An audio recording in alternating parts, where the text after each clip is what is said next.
우리는 기후위기를 방치할 수 없는 것이다. 지금은 기후위기 비상 시기다.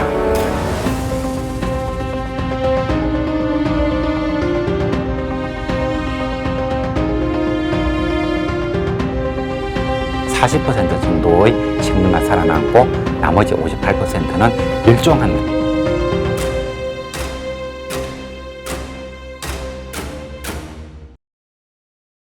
에너지 전환 문제를 한번 찾아보았습니다. 부제목으로 원전으로 괜찮을까 이런 제목을 했는데요.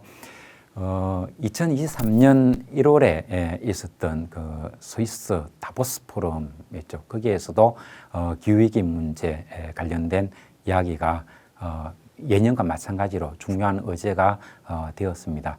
우리나라 윤석열 대통령이 대통령으로서는 오랜만에 그 회의에 참석해서 연설을 하기도 했습니다. 근데 그곳에서 다른 나라에서는 다 재생에너지 얘기를 했는데 우리나라만 원전 얘기를 해서 상당히 생뚱맞았다는 그런 얘기가 나오기도 합니다. 그리고 그 전에 또 UAE에 가서 또 원전 얘기를 하기도 했습니다.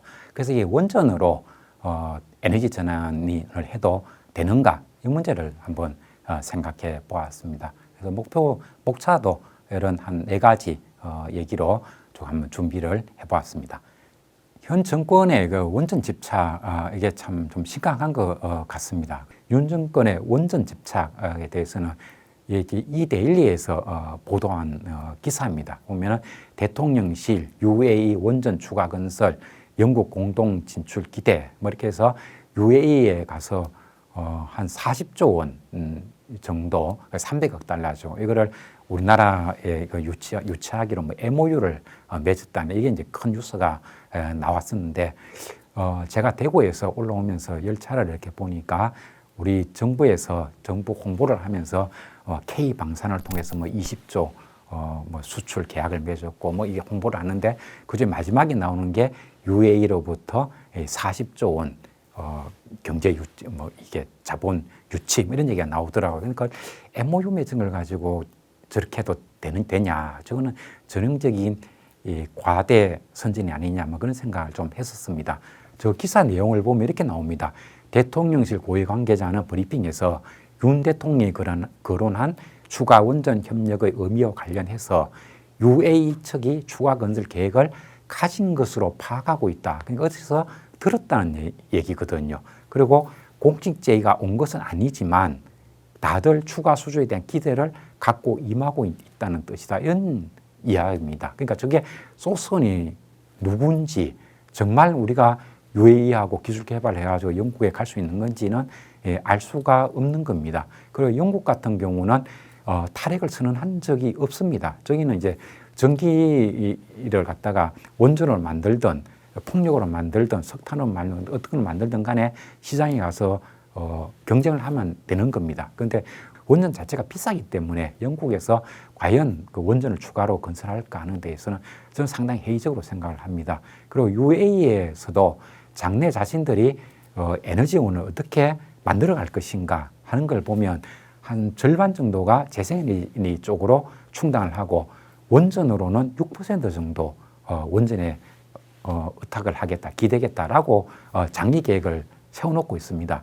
그러면 지금 이제 우리나라하고 UAE하고 우리나라가 UAE 건설하는 그 원전만 하더라도 그 UAE가 사용하는 에너지의 6%에 이미 다 해당이 되기 때문에 과연 UAE가 자기 나라의 장기 비전과 관계없이 거기에 또 원전을 추가할 것인지 여기에 대해서는 저는 상당히 좀 회의적으로 생각을 합니다. 네, 그리고 이제 원전 르네상스라는 게 있었습니다. 저게 우리나라 같은 경우에 그 이명박 대통령한테 완전히 원전을 대폭 늘리겠다는 얘기가 있었죠. 그래서 저게 이제 한 2030년 이때가 되면은 우리나라도 프랑스처럼 그 전력 생산에서 최고 에너지원을 원전으로 한다. 그래서 한 50% 이상을 원전으로 전기를 만들겠다. 막 이런 그 발표를 그 이명박 대통령이 했고 원전을 갖다 굉장히 이제 많이 만들려는 그게 있었습니다. 근데 이게 그런 바람이 우리나라만 있었던 것이 아니고 유럽도 그렇고 일본도 그렇고 원전 건설에 대한 원전 부흥이 막 일어났었습니다. 근데 그것을 이제 원전 르네상스다 이런 얘기를 합니다. 2005년부터 해가지고 후쿠시마 원전 사고가 났던 2011년까지 쭉 이어졌었습니다.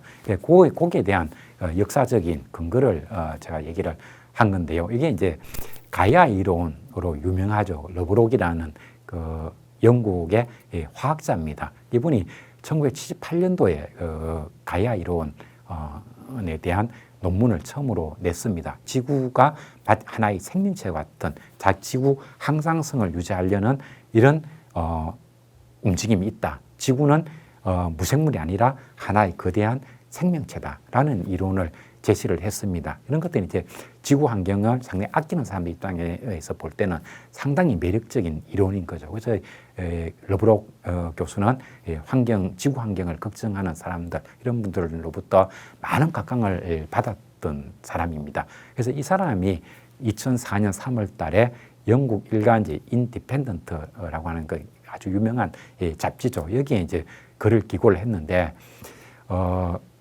지구에 살고 있는 이 사람들이 화석연료를 너무 많이 떼고 있다. 그래서 이산화탄소가 대기 중 이산화탄소 농도가 너무 빠르게 증가하고 있다. 근데 이렇게 가다가는 지구 환경이 멸망한다는 거죠. 우리가 화석연료를 통해 가지고 지금처럼 에너지를 얻게 된다면 이 지구에 살고 있는 생명체가 정말 멸종으로 갈 수밖에 없다. 그렇다고 에너지를 소비하지 않으면 우리가 지구상에 너무 많은 인구가 있기 때문에 우리가 살아가는데 필요한 물자, 식량을 얻을 수 없다. 그러면 어떻게 할 것인가? 라고 얘기했을 때 이 가이아 이론을 제창한 러브록 교수는 그 대안은 원전밖에 없다라고 이제 강력하게 주장을 했습니다.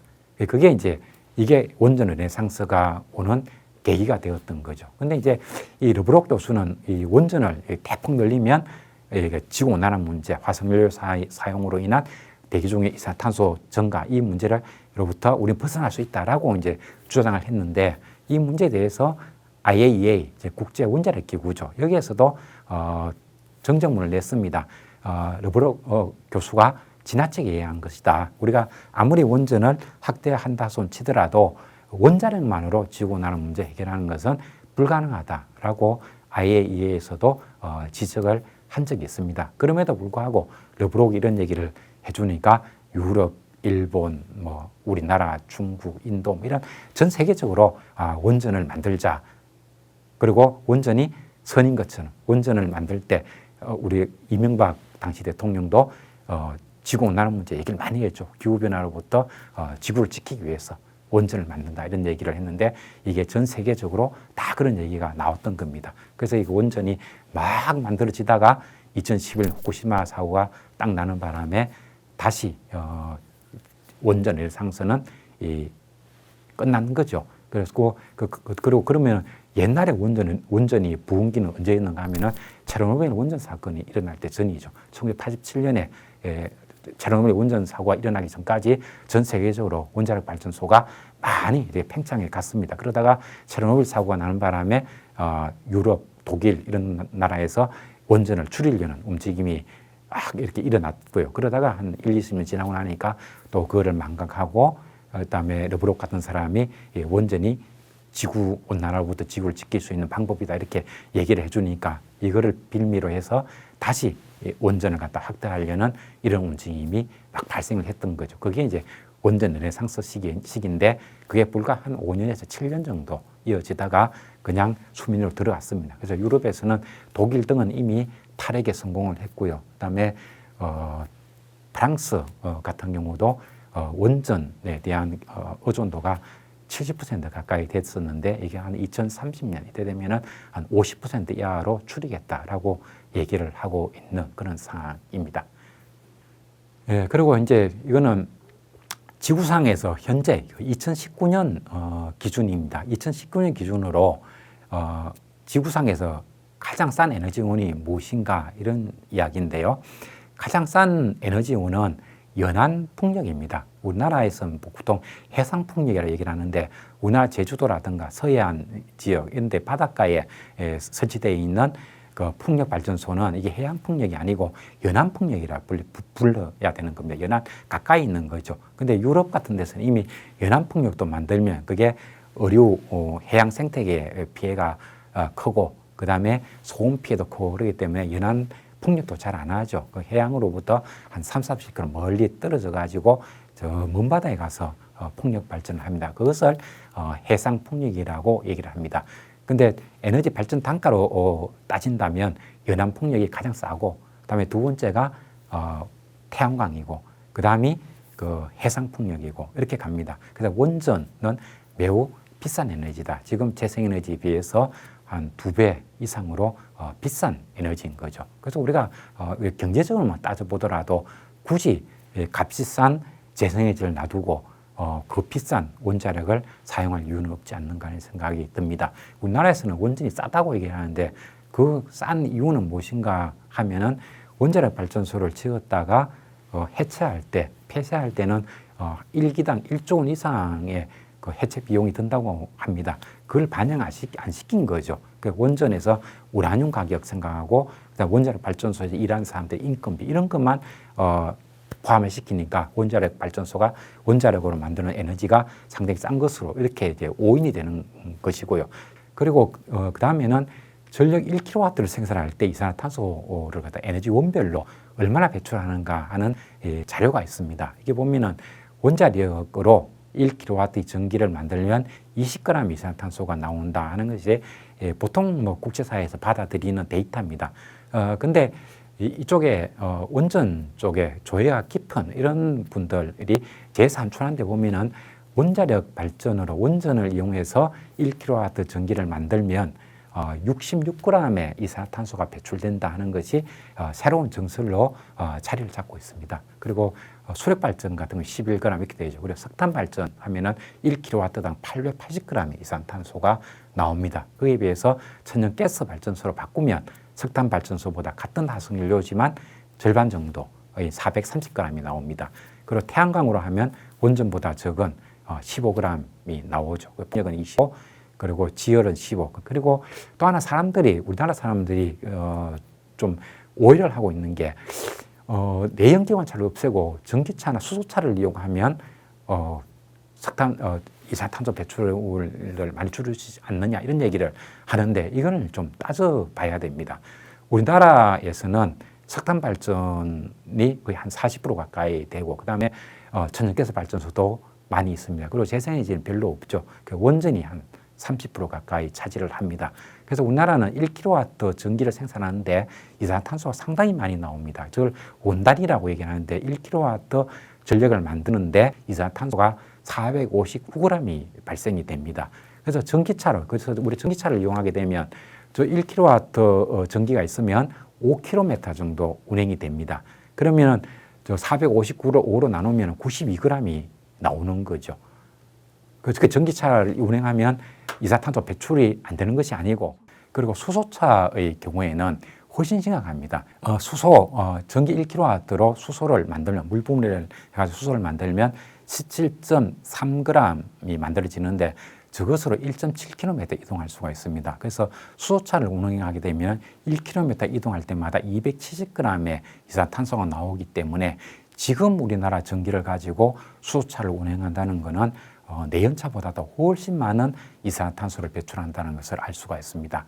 그래서 앞으로 우리가 기후위기 대응을 하기 위해서는 내연기관차가 아니라 수소차, 전기차로 바꾸고 가야 되는 건 맞습니다. 근데 저게 이제 전기차, 수소차로 바꾸고 가는 거예요. 저건 이제 그린 모빌리티 안에 들어가는 거죠. 물론 근데 저게 진정한 의미에서 그린 모빌리티가 되려고 하면 우리나라 전력 생산 1kW당 배출되는 탄소 양을 대폭 줄여야 됩니다. 그래서 원단위를 개선해야 된다라고 얘기를 하는데 어떻게 하면 되느냐 하면은 우선은 석탄 발전소를 줄이고 천연가스를 늘리기만 하더라도 원단위를 많이 개선할 수가 있는 거죠. 그리고 재생에너지를 많이 늘려가게 되면은 우리나라 전력 생산 과정에서 나오는 이산탄소 양을 많이 줄일 수가 있습니다. 그럴 때 그린 모빌리티는 의미를 갖는 것이다라는 것을 우리가 이해를 해야 되겠습니다.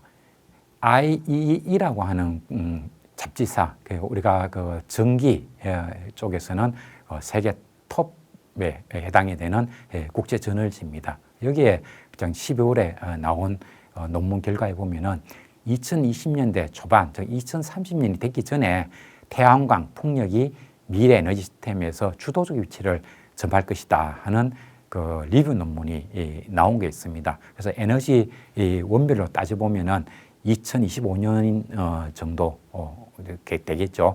초반 2020년대 초반이라고 한다면 한 2025보다 안쪽이죠. 이때가 되면 이미 각각의 에너지 원별로 따지면 재생에너지가 생산하는 에너지 양이 가장 많을 것이다 하는 그 논문이 나왔습니다.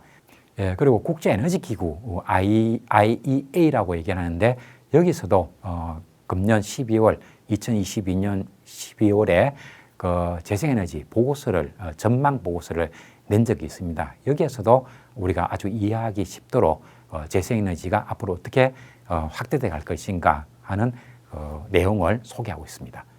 예, 이 내용을 보면 먼저 좌측을 보아야 되겠는데요.